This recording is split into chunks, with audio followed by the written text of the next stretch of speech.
Hey, this is John, Daryl, Jeremy, Simon, Dave, and Izzy. We're the Strumbellas, and thanks for watching A-Sides. A-Sides. Let's play on life and here we go.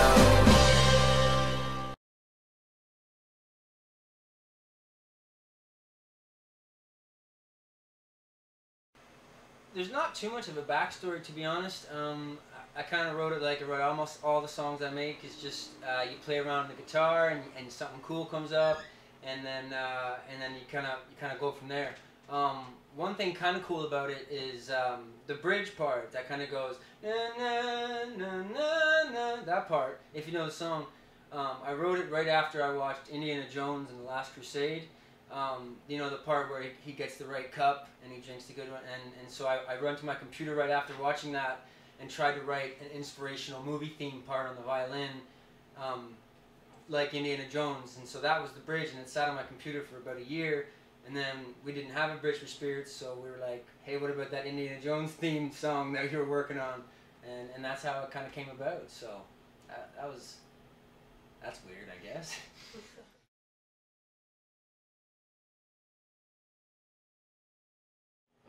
Yeah.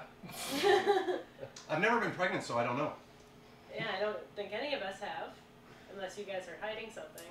But I think, I mean, we've worked on the album for so long and recorded a lot of last year, and so we're just excited for people to hear it and get it out there. And I think maybe it feels more like we had the baby a couple of years ago, and we've just been hiding it. Yeah. And now we're going to release a toddler into the world. yeah. Yeah, Maybe. That's interesting. the music industry's kind of Sci-fi. weird in that way. Like, the album's been done forever. Like, I've had it at home to listen to it for like a year, but you know, you wait for the right time to release it, and it takes time. So we're like kind of like super ready to release it. You know, Yeah, we've been very listening ready. to it forever, and we're just like, well, we hope people like it. Yeah. No pun intended.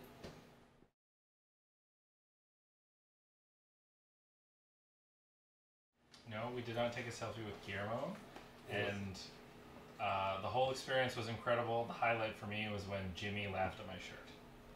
I think that was the highlight of the whole thing. Yeah. When Jimmy said, nice shirt. Yeah. Big. Yeah, it was super like magical. Like, you know, we grew up watching these bands play on these shows like Jimmy. So to go to LA and to go into a studio and to meet him, you know, as soon as we sent back that picture home, you know, all of our moms and brothers and sisters were like, "What? Jimmy Kimmel's holding your record!" So it was like a truly surreal experience. And but I will admit that when we did it and we started the song Spirits, I did totally the first wrong note because I was so nervous. So I was like, "I got gun," and so that was really awkward for me. But it was like super cool, and turns out Jimmy Kimmel's a real nice guy. Yeah, so we're tight now, right? Yeah, old We're Jimmy. best Oh, friends. you mean Yeah, old Jimmy? besties. Yeah.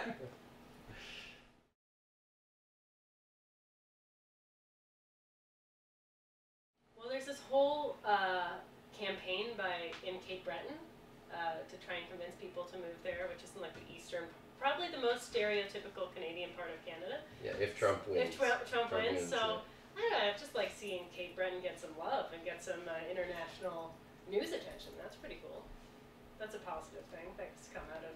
And I think for all us too, this. it's interesting to watch the political process. I'm getting a little tired of watching anything to do with Trump, but it's interesting to see how Bernie Sanders has sort of picked up pace, and it's interesting to watch from where we are. That's for sure. It's a lot more entertaining than sometimes our lead up to political. We have like 3 or 4 days of campaigning for you know our elections. So it's really interesting for us because it is a very long process as far as our standards go.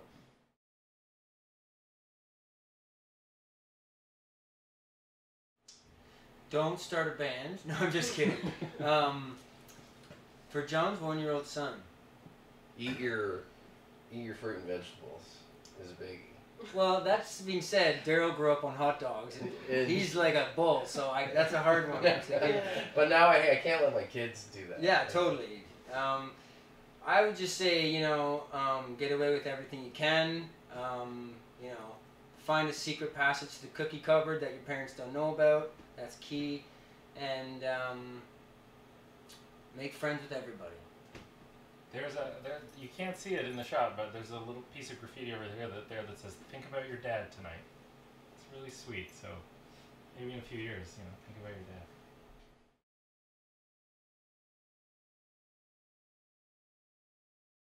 Well, we can't cover songs because Simon can never remember the lyrics. I'm terrible with remembering lyrics, so we don't do any cover songs at all. But we have done some in our day. Yeah, in the past we have. We did Modest Mouse Float On, which is just a really great song. I don't know if we did it justice, but we used to do that one. And a couple Ryan Adams songs. Who's like one of my favorite artists, Ryan Adams. Big fan of that. In terms of amazing covers done, I mean, I'm gonna just throw it out there and say, Johnny Cash's version of "Hurt" was obviously legendary. Tina Turner, "Proud Mary." Sure. St. Paul and the Broken Bones, "Try a Little Tenderness." Sure, good one, yeah. Dave, come on, Yeah, keep you're it coming. rattling Keep them it off. coming. I can't Dave. even think of any covers. Those are all good. Gary Jules' "Mad World" I thought was brilliant. Oh, I yeah, thought he that's a brought really that good song one. right back out to life, and that was a killer That's a version really of good that. one. I'm not sure, but I think one day we're going to try to do a Bruce Springsteen song somehow. That's our goal in life, is just to be able to make one Bruce Springsteen song really cool, like "I'm Going Down" or something.